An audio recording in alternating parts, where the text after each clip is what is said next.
All right, guys, welcome back. We're going to continue Unit 5, inverses of functions. Okay, we know a little bit about inverses already from Alg 1, inverse operations. They undo each other, right? Addition and subtraction undo each other, multiplication and division undo each other, squaring, square rooting undo each other. Okay, today we're going to figure out an equation to undo another equation. Okay, that's what an inverse function is.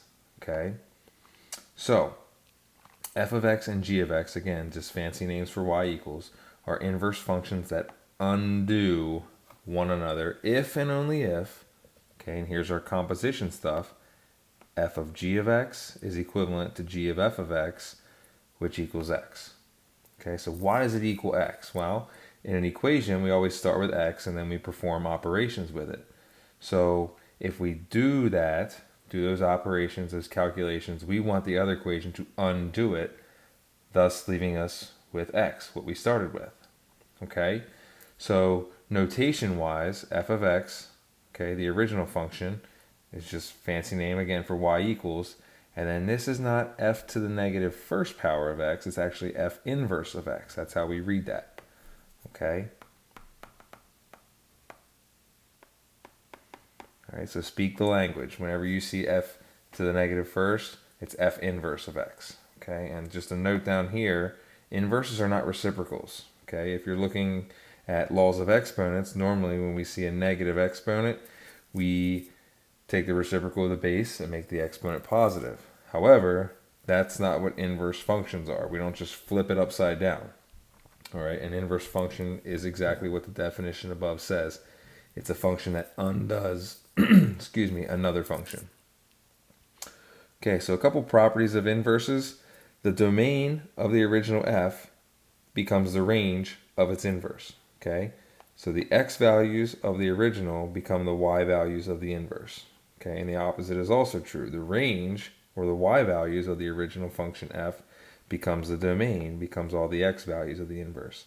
Okay, so essentially, x and y are just reversed when we find the inverse of the function. Okay, so that's what we're going to do. That's going to be actually the strategy we use to find it. We just switch x and y. So if I have a point in my original that's 1, 3, okay, my inverse point is going to be reversed. It's going to be 3, 1. Okay, and that's how that works. Graphically, if we're comparing the graph, we're going to see symmetry over the line y equals x, okay, because x and y are reversed.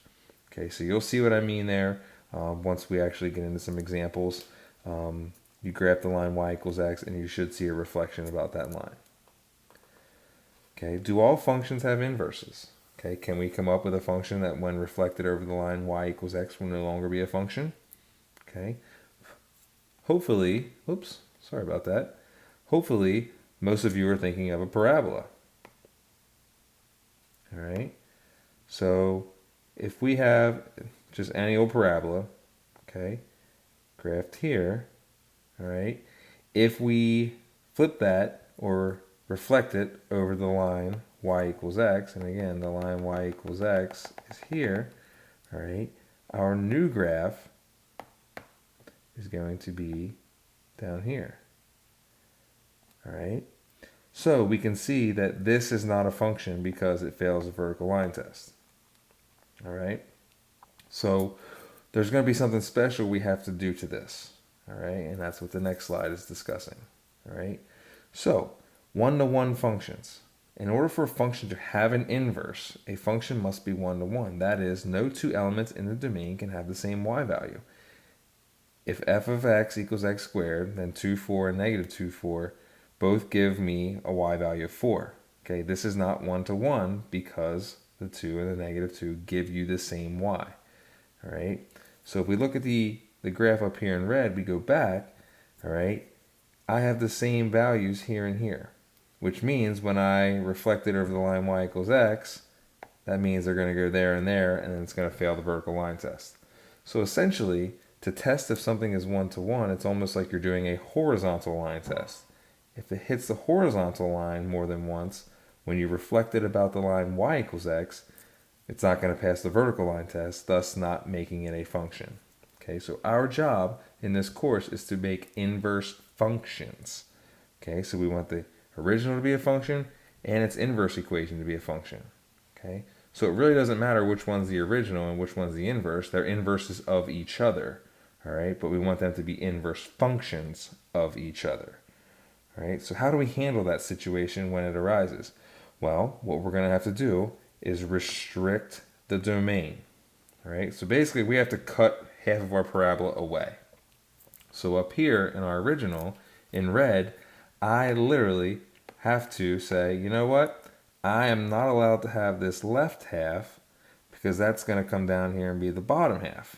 All right, so what you're looking at is the right half of your parabola and the top half of your sleeping parabola. All right, so when you go to write your inverse function, your inverse equation, you have to show that your domain is restricted.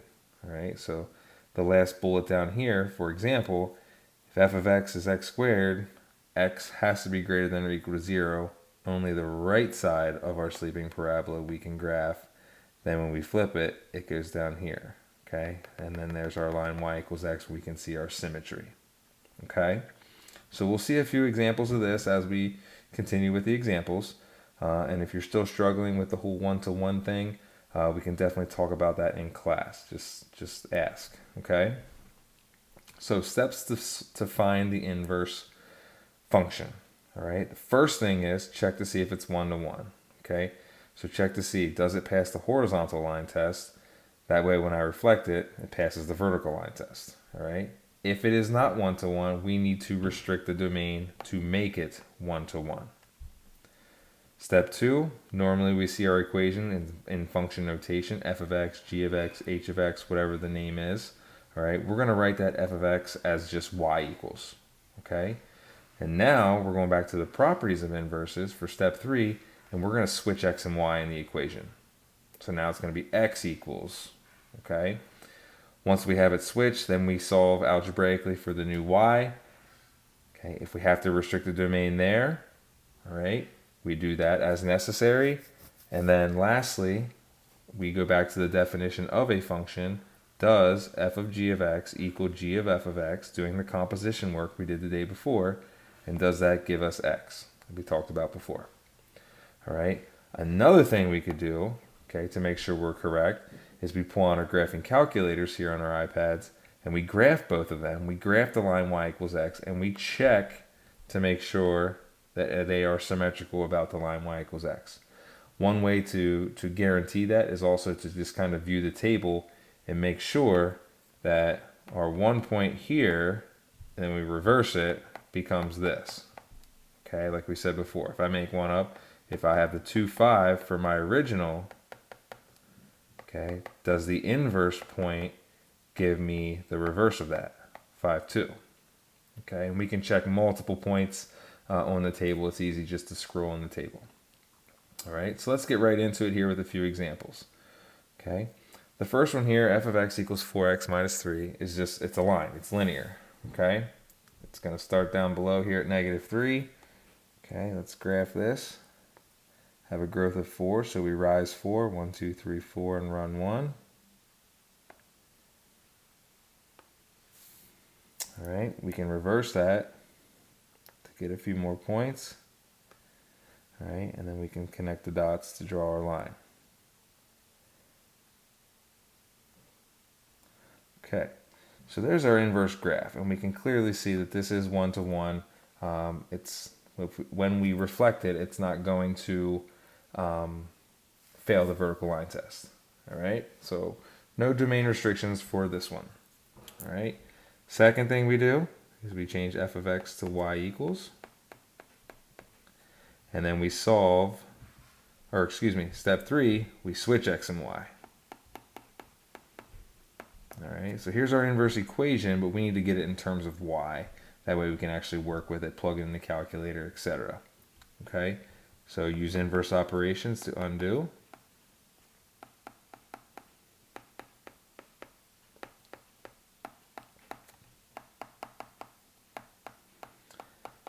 And once we're at this step, we can use our notation and say, because this one's name up here is f of x, we're going to use f inverse of x is x plus 3 all divided by 4.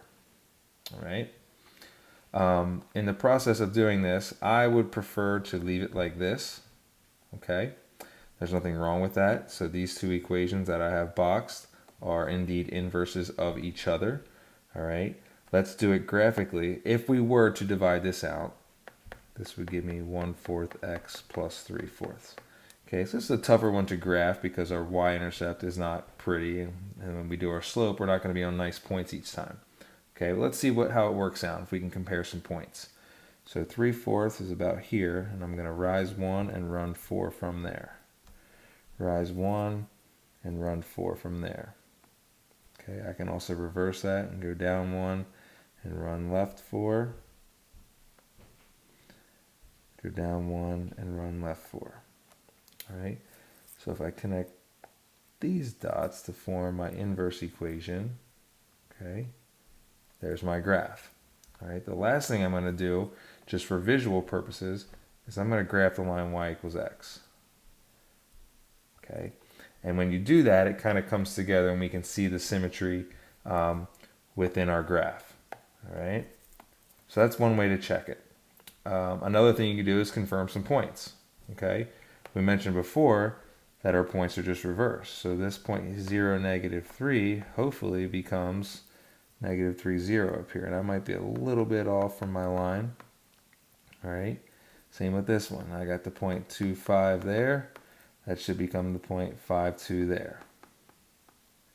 All right, so we might have some human error with thickness of line, placement of points, etc. 1, 1 becomes 1, 1. Okay. If you're not sure if doing it by hand, okay, pull out your graphing calculator. Whoops. And let's type in both of these equations. Okay. So let's clear what's in here. And we're going to do 4x minus 3. And then the quantity of x plus 3 all divided by 4. Okay, I got y equals x in there for my third one. And I graph it. Okay, so I get the graph I'm looking at here. If you want to confirm nice points, it's tough to touch all the nice points. I would actually prefer you go into your table and confirm those values. So again, here's my 2,5 for that equation, which becomes 5,2 for the other one. Okay, 3,9 becomes 9,3. Okay, and you could do this all day on your calculator. There's your 9,3. Any point. 0, -3 becomes -3 to 0. That's a very quick, easy, and efficient check on the calculator. Going back to the definition, if we compare the f of g of x compared to the g of f of x, okay, both resulting in an x, let's see what that looks like. Okay, so here I'm plugging my g of x, which is my inverse. Okay, so I'm going to substitute this in for this x. So I have 4 times, what is x? X is now the quantity x plus 3 over 4. And then we continue. You can see how this equation is undoing itself. The 4's are going to cancel out. Okay, and then you have x plus 3 minus 3. They form a 0 pair, we get an x. All right. If I do that the other way, now I'm plugging f of x, my original, so now I'm going to substitute that in for that x. So now we got 4x plus 3, or excuse me, 4x minus 3 plus 3. So there's my f of x, and then plus 3 divided by 4. We see our 0 pair here. We have 4x over 4. The 4's drop. We end up with x.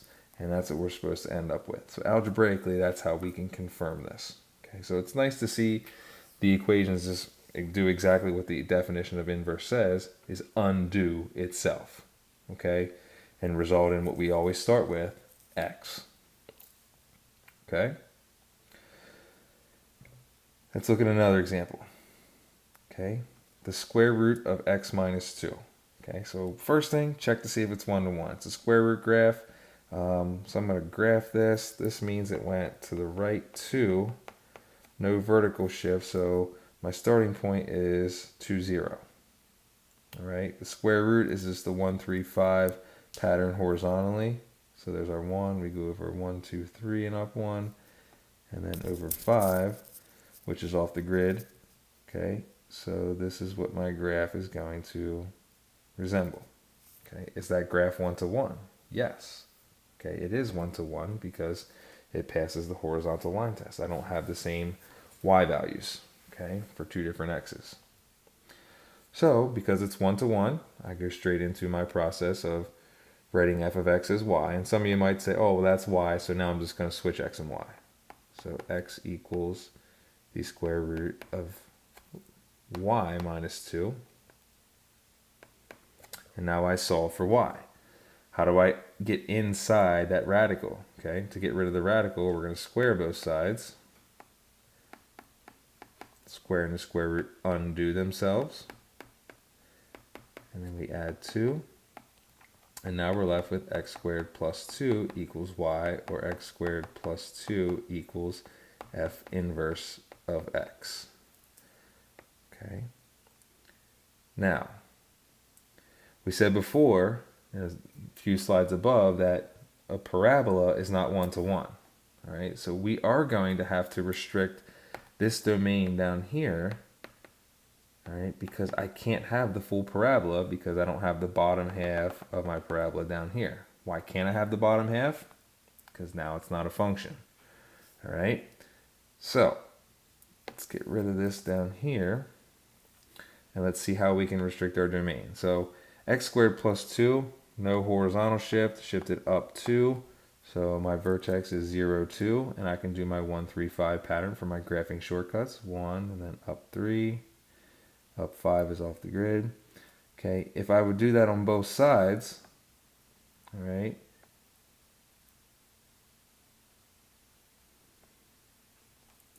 when I go to reflect that about the line y equals x, I can't have the bottom. We've already mentioned that, right? So I got to cut that parabola in half, right? Which means I literally have to say this has to go away. So I can't have this equation for all x. I have to say x has to be greater than or equal to 0. All right, so now when I look at my graph, I can wipe that out, okay, and we can see the symmetry there. All right. If you compare some points, 2, 0 becomes 0, 2 up here. 3, 1 becomes 1, 3 up here. And then our last known point on our xy graph is 6, 2. Is that the point 2, 6 right here? And it is. Okay. If we are doing the f of g of x, g of f of x, okay, let's see how this unravels.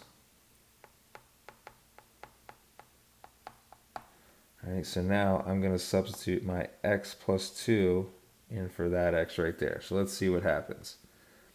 So I have the square root of x is now x squared plus 2, and then minus 2. So there's your 0 pair underneath. You're left with the square root of x squared, which is x, which is good. That's what I'm supposed to get. Now I'm going to go the other way with it, and I'm going to substitute this expression down here in for that x. So now you have the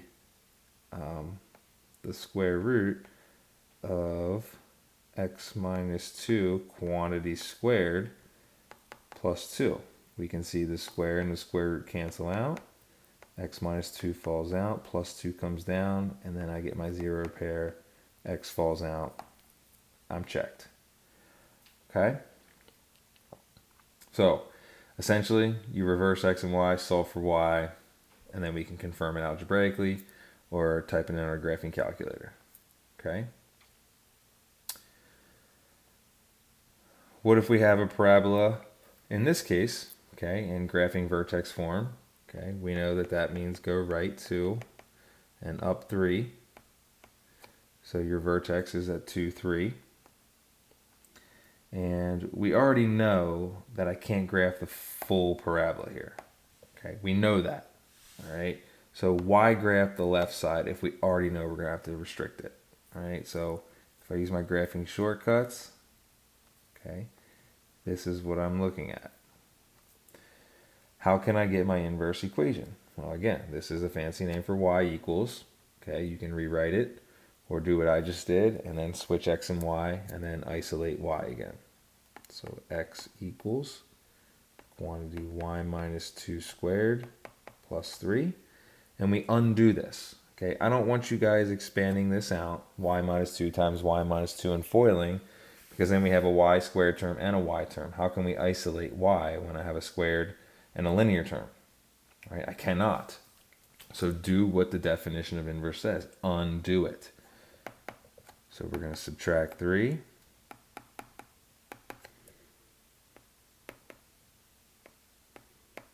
Get rid of the square by taking the square root of both sides. Now, normally when you square root both sides, you write plus or minus.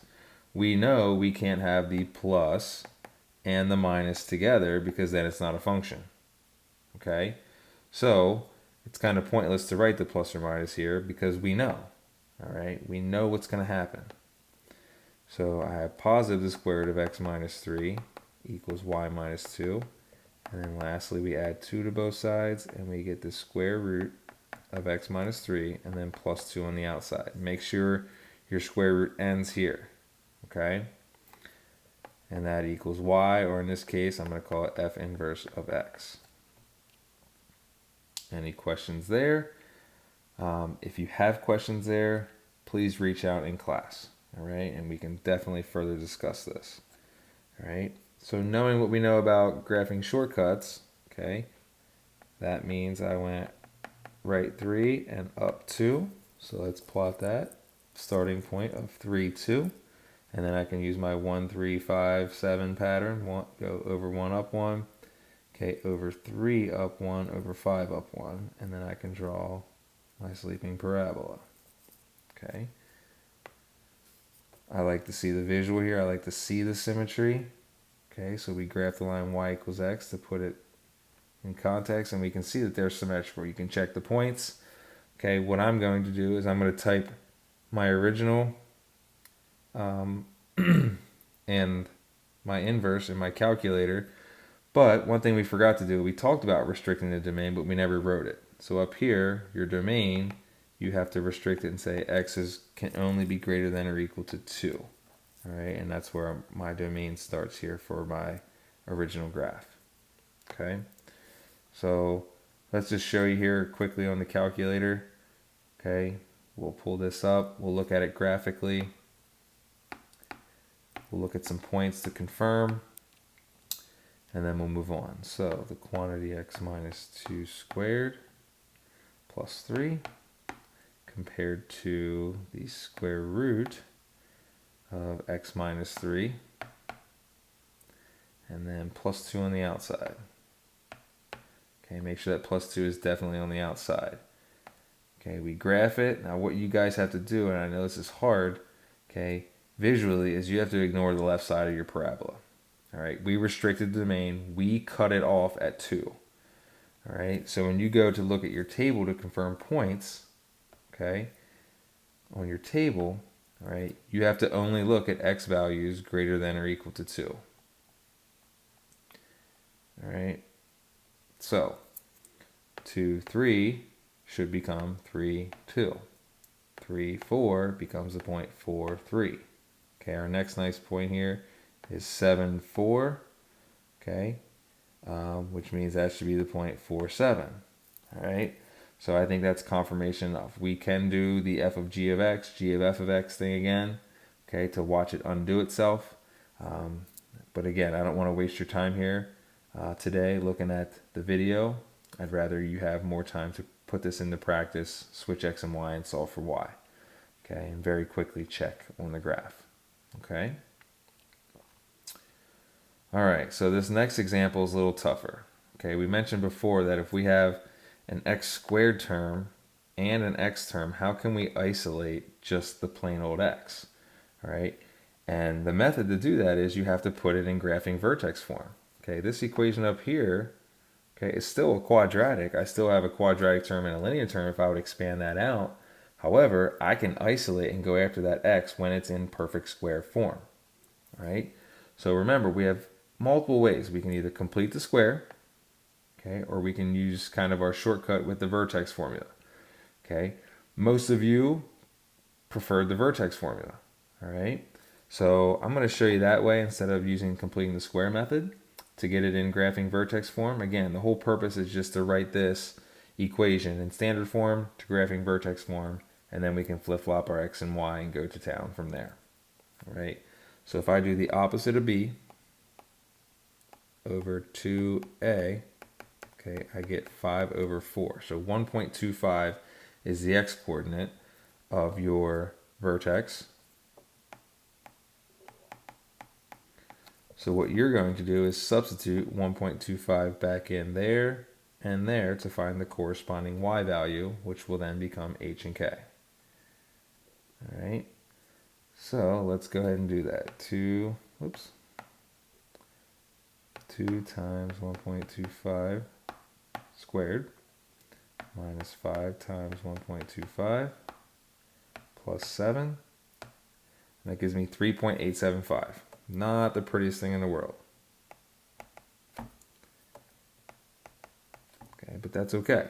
So this becomes h, this becomes k, and then our a value here remains the a value.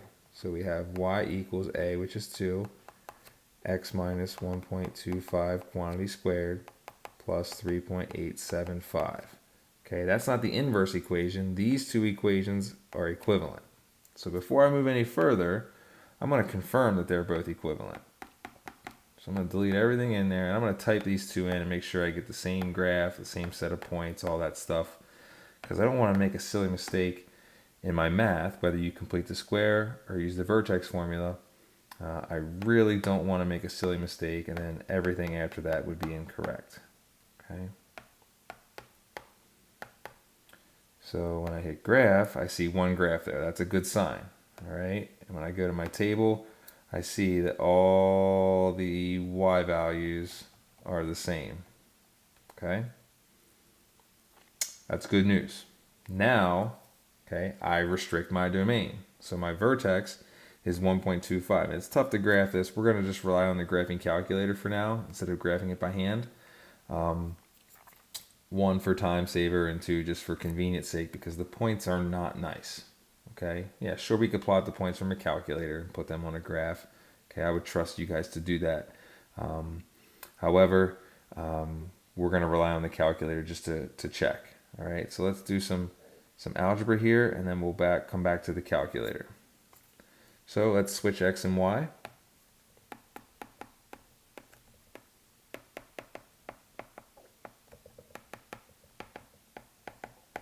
Now we undo to isolate y.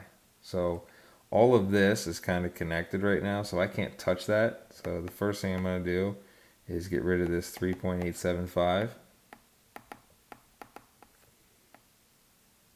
So I have x minus 3.875 equals 2 times x minus 1.25 quantity squared. Can't touch the square yet because I have a coefficient of 2, so we divide by 2. So now we have x minus 3.875 divided by 2 equals x minus 1.25 quantity squared. Now we can attack the square by taking the square root of both sides. Make sure you take the square root of the whole thing. All right. Let me quickly just add a page here afterwards just to create some more room. All right. So I have the square root, and make sure you get everything underneath there.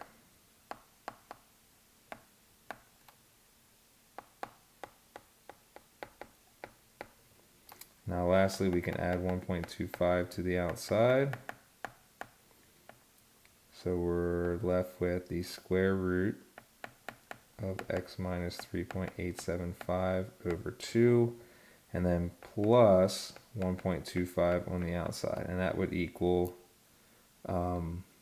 y. I got sloppy up here. All right, so that equals y, or I'm going to call it f inverse of x.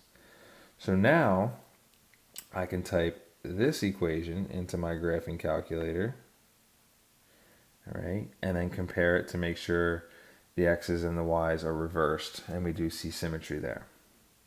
All right, so let's go ahead and do that. I can see both of my equations now. Oops.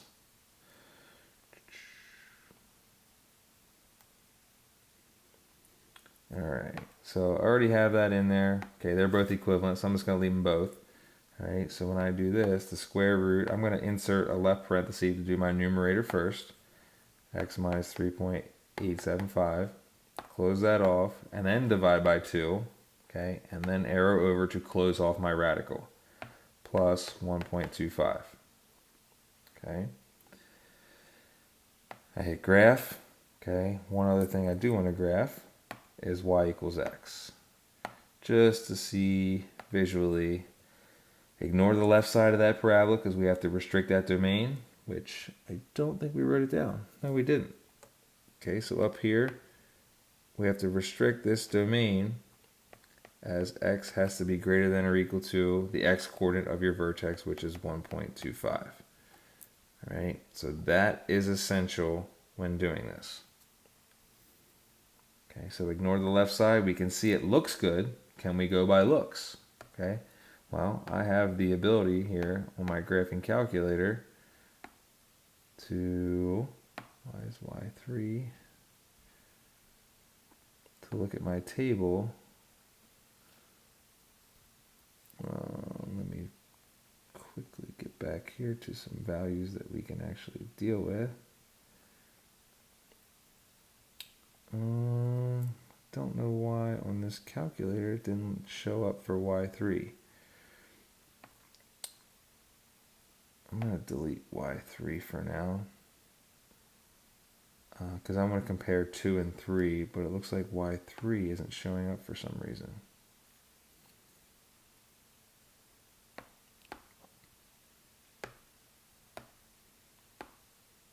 There it is.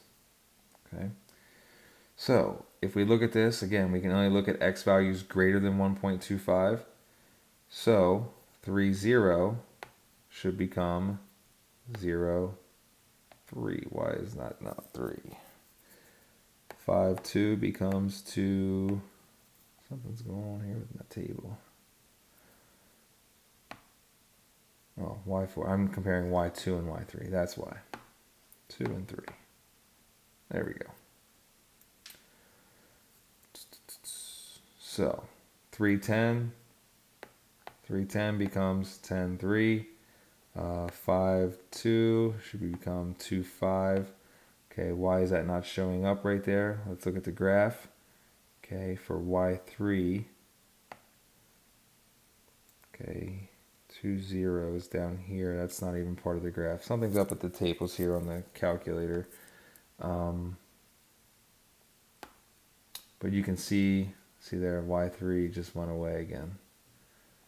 Okay, we'll have to look at that when we get into class.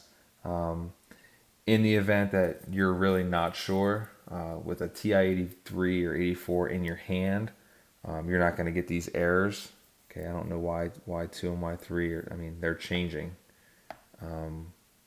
So not really sure. Let's see, 19.4 should become 419. There's 419. So we're getting most of these points to do that. I think maybe the smaller ones aren't showing up for whatever reasons. Maybe just pixelation. I don't know. Okay. But to me, that's enough to confirm. Okay, we have our graph here. We could do this one algebraically and show that they are inverses of each other, but that gets really sloppy to do g of f of x and f of g of x. Okay, for anyone who wants to do that in class, again, I would definitely be willing to sit down and show you how messy it is. But also, we can still go back with the definitions of inverses and compare symmetry and compare the xy points that they are reversed. Okay? So if you have more questions with that, please, please, please reach out in class to your teacher, and we would be more than happy to go over that.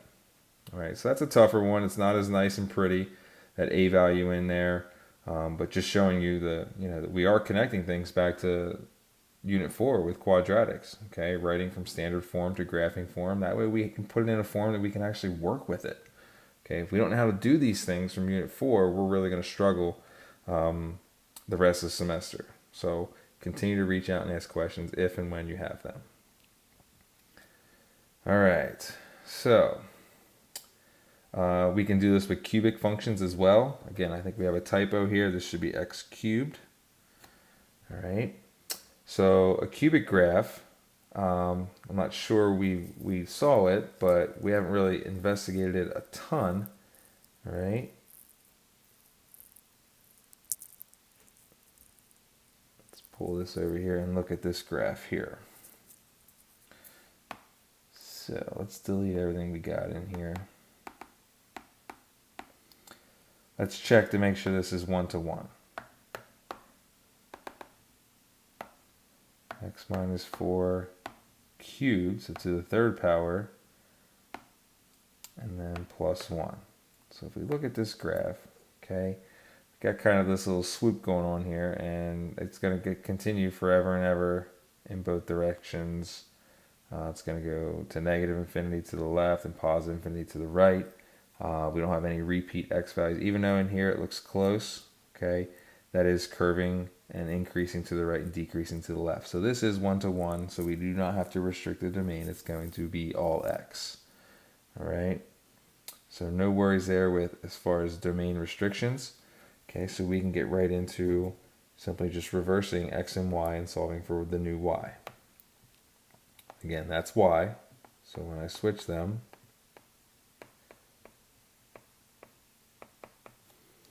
we undo.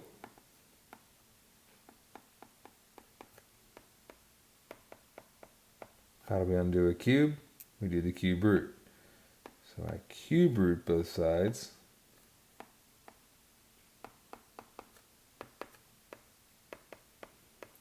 And then add 4. And that 4 is on the outside.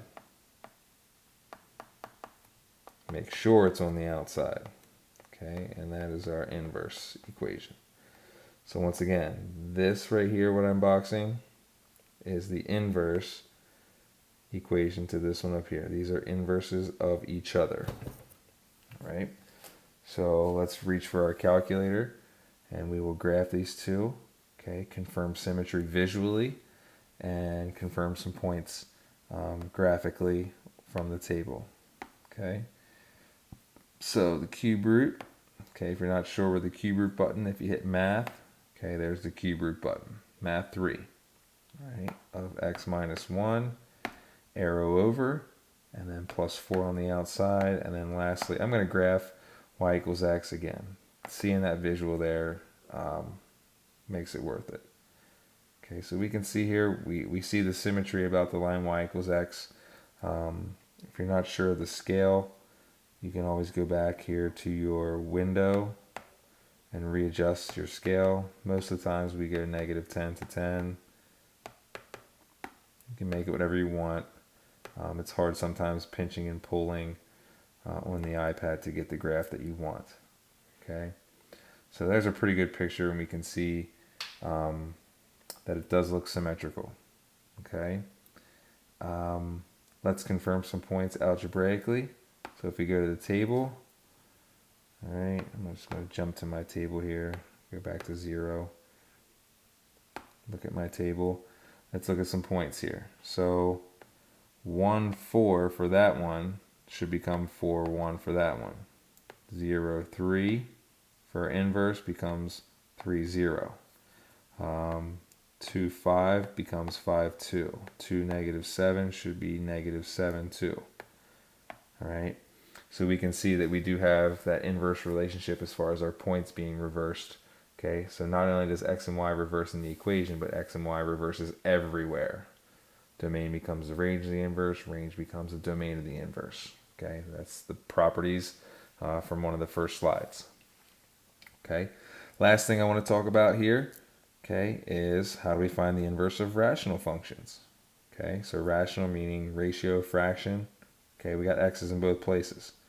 All right, this graph here, okay, if we confirm that this is 1 to 1, let's see what this guy looks like.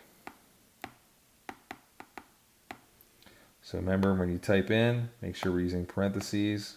Okay, the quantity x plus 2, all divided by the quantity x plus 5. All right, we already have a domain restriction because we can't divide by 0. So what can x not equal? X cannot equal -5. We know that right here. All right, so when we graph this, okay, this calculator actually puts a dotted line on our vertical asymptote. That dotted line is not part of the graph. Okay, that's the break in the graph. All right, but we can see that this is 1 to 1 as it is. All right, no repeating y values for different x's. Okay, this is going to continue to flatten out to the right and flatten out to the left. So we're good to go. All right, so let's see algebraically what this is going to look like once we switch x and y and solve for y. So again, that's y equals, so let's reverse these two.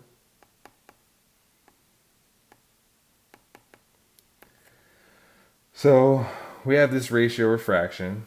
Our job is to get y by itself, a singular y by itself. We have y's in different locations that we cannot really combine like terms to. Okay, so what would your recommendation be to isolate y? Well, if I go like this, now it looks like a proportion, right? Okay, how do we solve proportions? We cross multiply. So we have x times this quantity equivalent to y plus 2 times 1, which is just going to remain y plus 2. So let's distribute x and see what we end up with here. xy plus 5x equals y plus 2. All right, so here's the trick. Okay, we got to get y by itself. So let's get those together. So I'm going to subtract y on both sides.